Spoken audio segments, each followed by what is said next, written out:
You are aware of the plot to overthrow Christmas, which has been going on for some time now. In fact, Norman Corwin wrote a play called The Plot to Overthrow Christmas, which has been broadcast on CBS for 3 years. Tonight, you will hear it again. This presentation is by way of a Christmas gift from CBS to its listeners on the principle that the best presents you can give your friends are the things you want for yourself. We wish you good cheer and ask you to follow the unraveling of The Plot to Overthrow Christmas by Norman Corwin.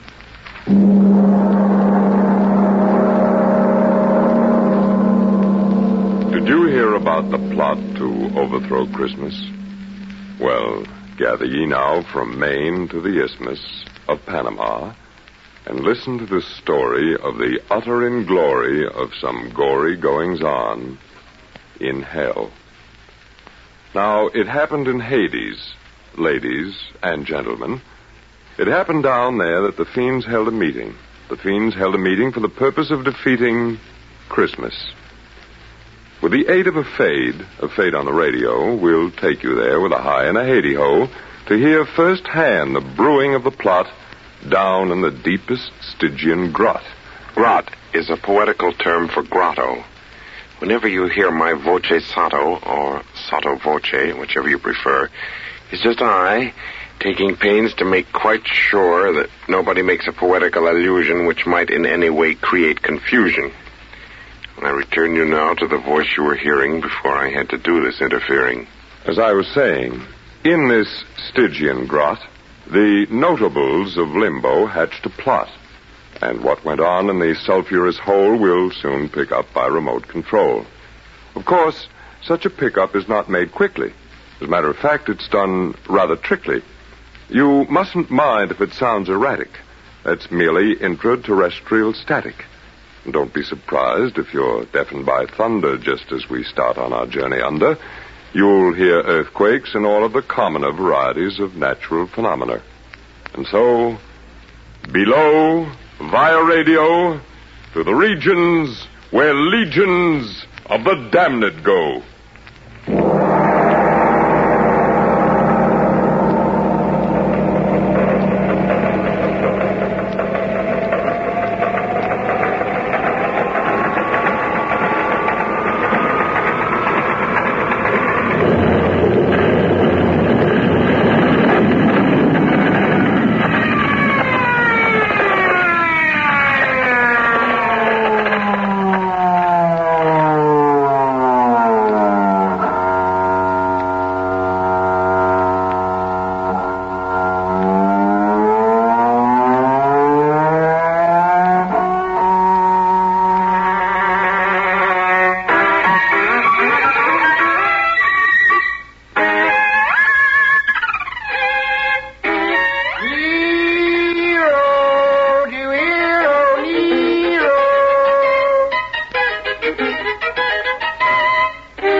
You interrupt me in the middle of a movement of my favorite concerto.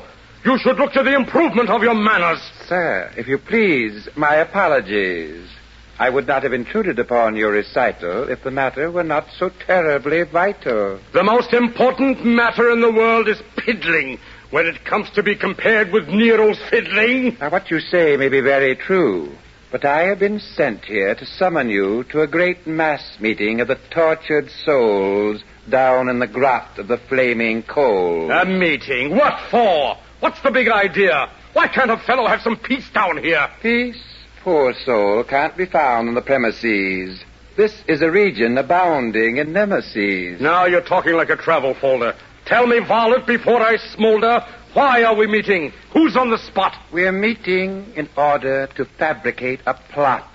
A plot against the festival that mortal men comfort in and gladden in again and again. You see, every year... Never mind the facts. I don't want to hear how mortal man acts. The only information about which I care concerns the mass meeting and who'll be there. His wickedness, Mephisto, will preside. Naturally. And several of the Borgias will be sitting at his side. And down in front, by the sizzling sodium, will be many personalities noted for their odium. Haman, Caligula, Medusa, and Legree. That's all very nice, but what about me? Oh, you'll be sitting in row A, center, between Ivan the Terrible, the Tormentor, and Cersei. Mercy. Why, they're both deranged. Do you wish me to see if your seat can be changed? Yes, if you will, please. Taste comes first, even though a soul may be eternally cursed. Righto. See you at the meeting, then? Yes. And now back to my fiddling again.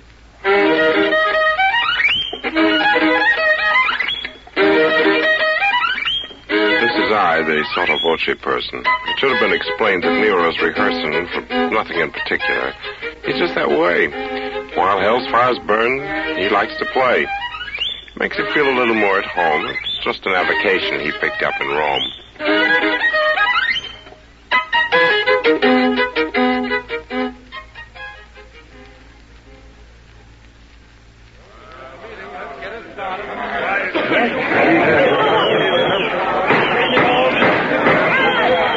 The meeting will now come to order, please.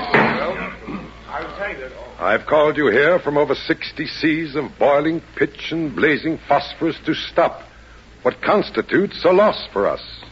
We've lost prestige, and I greatly deplore that we stand in danger of losing more in the way of confidence and spirit.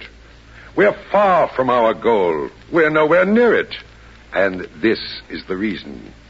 Though we've done well in carrying forward the work of hell, we've left a very big job unfinished.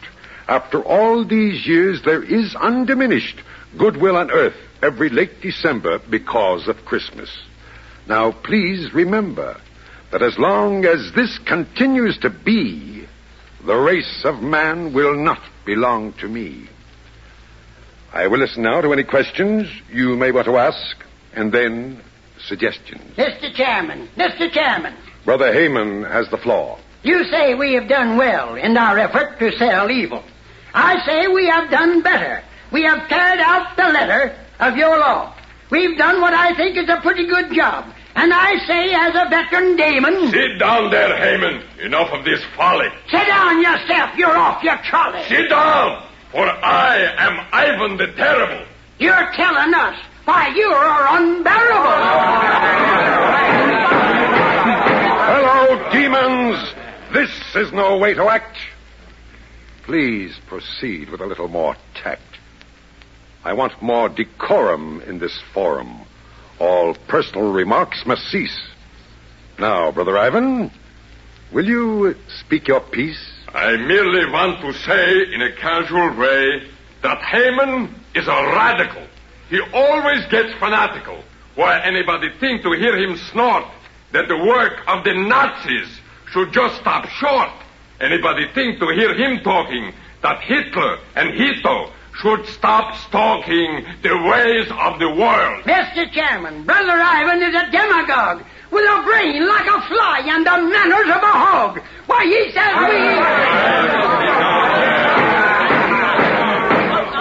Now that's enough. We will hear from others.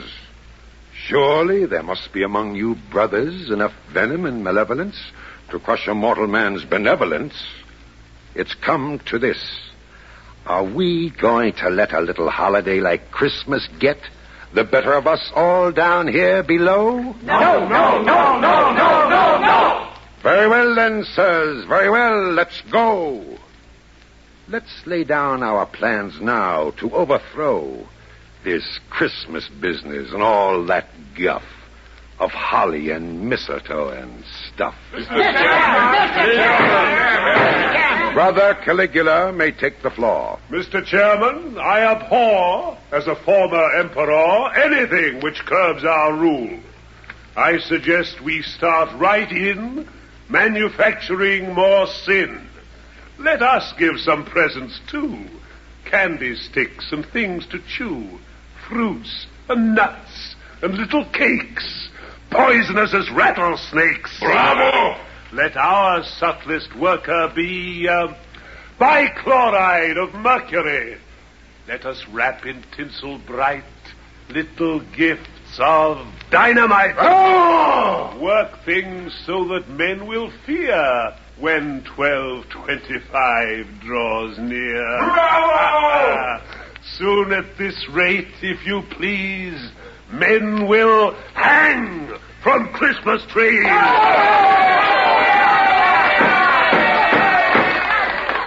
My dear Caligula, permit the chair to say that we think you've got something there. And now, with this fine start, let's hear some more. Yes, Brother Nero, do you want the floor? With all due respect to Caligula's views, I think there's a better method we can use. I've just heard lately men are giving the razz to classical music by making it jazz. They're swinging it Bach, and what is keener, they're doing the shag to Palestrina. Yeah. As a connoisseur of music, of course I love the works of Rimsky-Korsakov. But today I note with a bitter shrug they've made Scheherazade a jitterbug. Much as we admire your clever rhyme, will you get to the point? We're wasting time. I was just about to say, when interrupted, that Christmas can easily be corrupted. If you take and swing all the Christmas carols, I think of the evil. Just barrels and barrels of sacrilege every time you play a pious song in a profane way. Why, once you entice them to swing Noel, then victory belongs to us fiends. Well...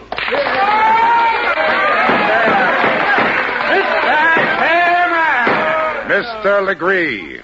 I'd like to say that it seems to me that you all's barking up a coonless tree. I think Mr. Nero's made a wrong guess. The way to go about it is to get in Congress and bribe a bunch of senators who know their oats and just make a purchase of a block of votes. And then they can legislate a situation where they rules old Christmas right out of the nation. They can all get together and pass a law where there ain't going to be no Christmas anymore. I think Legree's suggestion is a beaut. That's very cute. And quite astute. To me, it seems a bit impractical, because you have to be so tactical. Why? For instance, now, a senator who'd sell his vote to our lobbyists might very well sell right out again and become a tool of agencies representing the Yule. By the eternal night. That's right. Mr. Chairman. Yes, Miss Borgia. I say that we should all give pause to think about this Santa Claus. He is the man behind the scenes, the symbol of what Christmas means. If we could rub him out, my friend, our troubles would be at an end. Just think how it would tickle us to liquidate St. Nicholas. A girl like me could fascinate the guy and then assassinate? Do you think that you could do it, pretty one? Are you sure you wouldn't be by pity one? Sometimes you are an awful tease, my master Mephistopheles. Ain't I murdered several dozens, poisoned uncles, aunts, and cousins? Don't my work right here in Hades make me first among the ladies? Men of virtue all have cussed me. I am sure that you can trust me. Of that we haven't a particle of a doubt, Miss Borgia. And I'm sure we all have nothing but kind feelings towards you. But many times a woman's spy, alas, adores her victims. Dames make poor ambassadors. Do you imply that such defects are found inherent in my sex? I do. Well, listen here, old Ironsides. You're heading for some cyanides. You've crossed a Borgia, and you know the consequences that follow. Come, disciples. This is very bad. There's nothing to be gained by getting mad. Suppose we put the matter to a vote. First, the plan of Brother Nero's, viz., to swing the hymns and pious music. All those for will please respond by raising up a paw. For? And those against? Against! Very well. Now, the project of Legree's. Who is there here who totally agrees? I do. Legree votes for himself. And those opposed? Opposed! And now, All those who favor Borgia's cause, it being to eliminate Santa Claus. Aye, aye, aye! And those opposed, it seems the women have a way with them. At least they've carried the day with them. The motion's carried. And now we'll decide which one of us will take Nick for a ride. We'll all draw lots and thus settle the moot point of who will be sent to execute. This is your old friend Sotto Voce, visiting down where it's eternal noche. Noche is Spanish for night, you know. Merely a reference, just to show that English isn't all I have to go by. Oh, well. I guess I've missed my calling. I should have been a lobbyist. You see, I'm stalling to give them time to finish the voting. Let's see. The weather. Now I'm quoting the Daily Hellion. Continued heat both overhead and under feet. Fresh and moderate gases blowing up to gale force and then going north by westerly. Light showers of brimstone toward the evening hours. That's what it says here. I'm not fibbing. How am I doing with my ad-libbing? This is a thing a gabbard have fun with.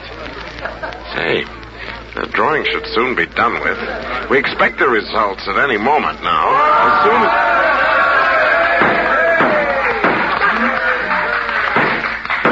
The lots have been drawn, and I'm glad to say the honor has fallen Nero's way.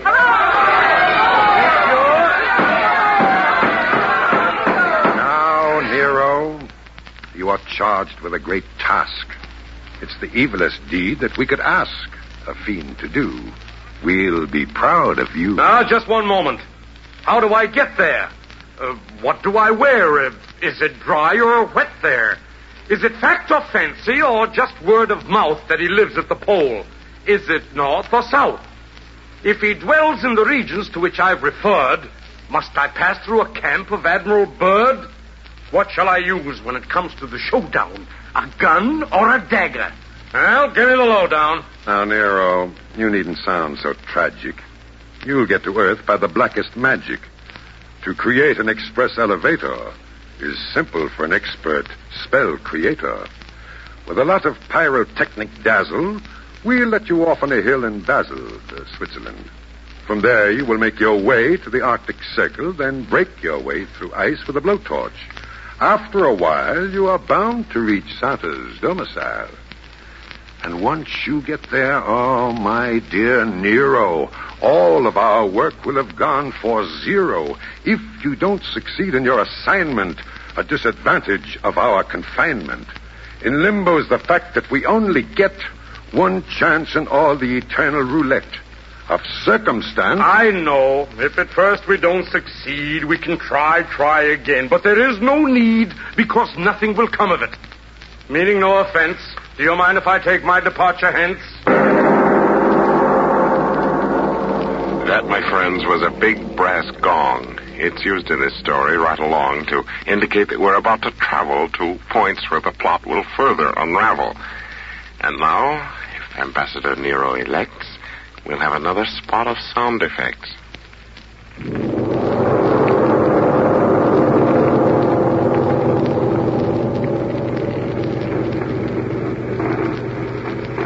Tell me, stranger.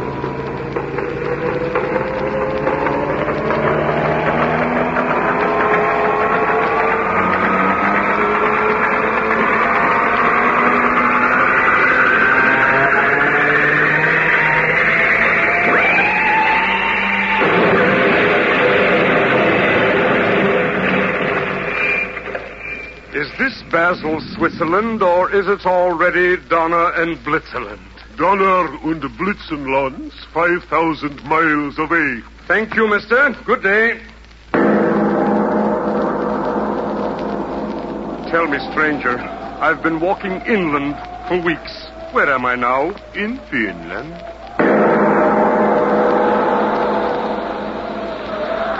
Tell me, stranger, because I've lost stock, where am I now? In Vladivostok. Listen, stranger, after all these centuries of blistering heat, now I have to suffer from freezing feet. I'm wincing with pain from this pesky toe. No speak English. Eskimo. I declare by my frenetic soul, I must be over the magnetic pole. My watch has stopped. Can that be right? I wonder... A light! A light! In a moment now you'll hear me knock on Santa's door and he'll unlock it, never more to lock again. Coming! So is doom. How do you do, sir? Very well indeed. And you, sir? Splendidly. Won't you come right in? Take your coat off. I see your chin is frozen. Also your hands and knees. Sit down while I get you some antifreeze. Don't bother, sir. I will not be long.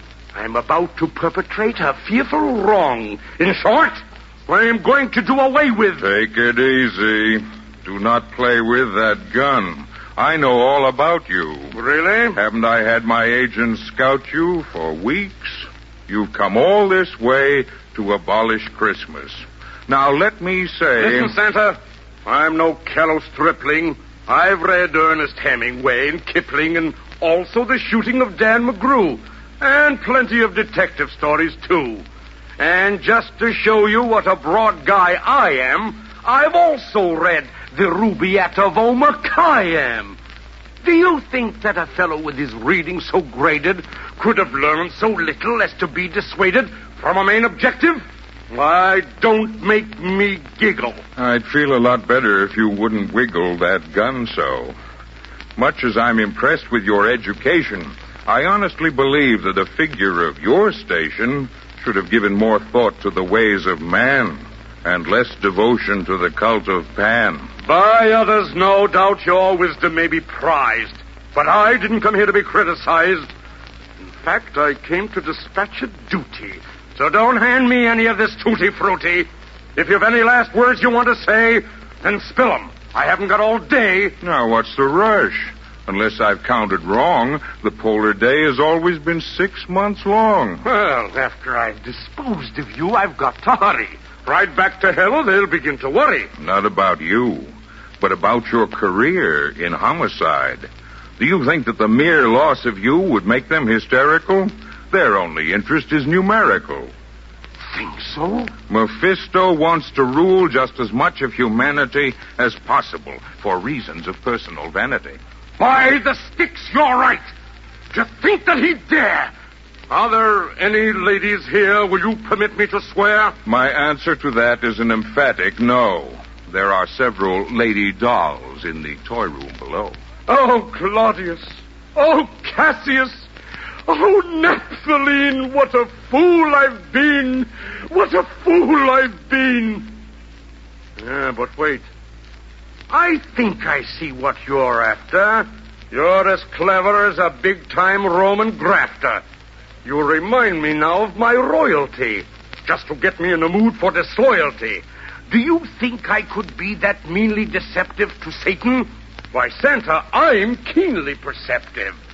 I can see right through all your clever ruses. Nero can be plenty foxy when he chooses. I'll have you know that I'm partly a dreamer, partly a wit, and partly a schemer. I'm part philosophical and also part mystic. I suppose you fancy that you're highly artistic. Fancy? Why, I have such a sense of beauty. Don't hand me a helping of tutti frutti. Any creature who really had beauty in his soul would appreciate Christmas. He would know that the whole idea of the holiday was one of such power that all the fiends below might gnash their fangs and glower, yet never in a million years could do it harm. Because it has a glory, a greatness, a charm you know nothing about. That's so?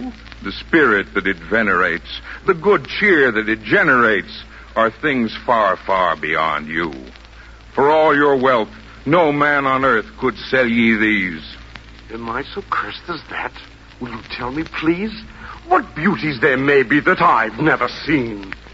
Have you ever seen a Christmas tree, tall and green, smelling of woodlands, covered with a sheen of silveriness, its branches bending low, with the fruits of human kindness instead of snow? No. Have you ever closely witnessed what takes place any Christmas morning on a young child's face? Or perceived any beauties purer than the joys distilled in the hearts of little girls and boys? Have you ever watched a fire in a fireplace on a Christmas Eve?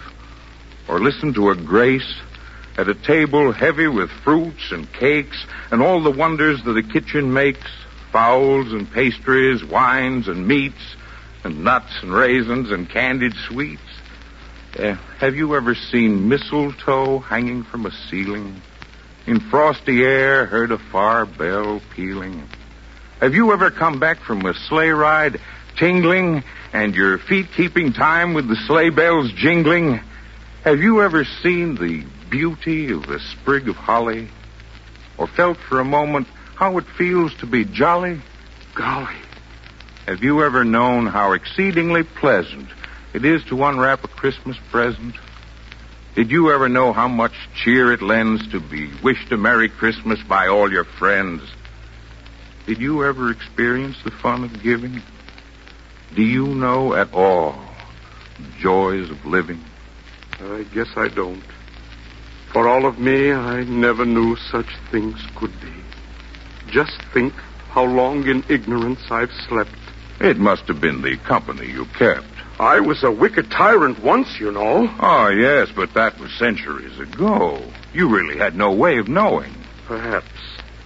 I guess that I'll be going. I really should be getting on my way. But do you have to? Don't you want to stay? You see, I'm just a bit, Embarrassed? Why, yes, sir. Now, don't look so harassed. I know just why you came and who it was that sent you. But that's all done with. I take it you repent you of all your past mistakes? With many pains and aches of conscience. We interrupt this broadcast for a special bulletin.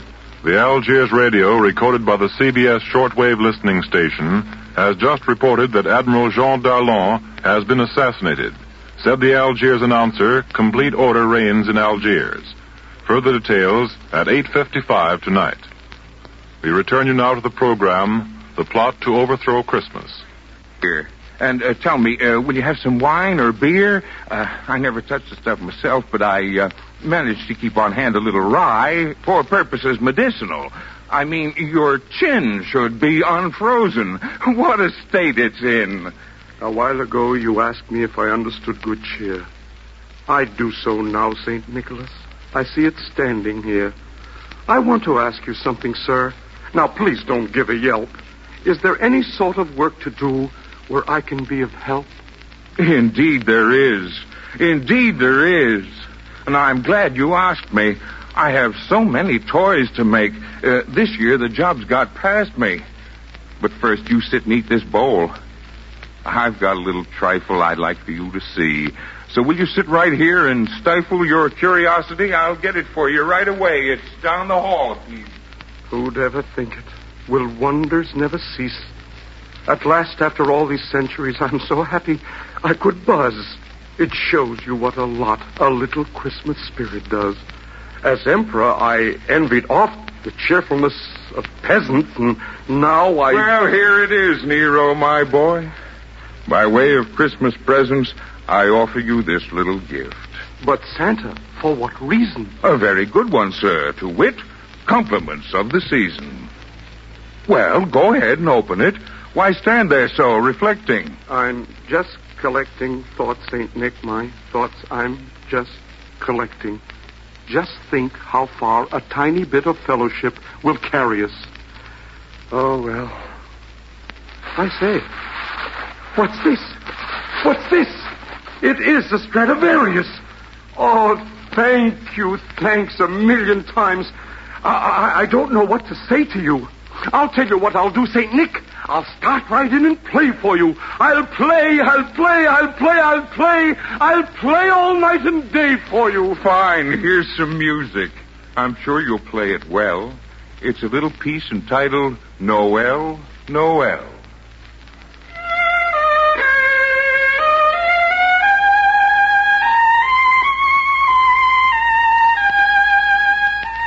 is I. Remember me, your sotto voce friend? I've just come back to tell you that the story's at an end.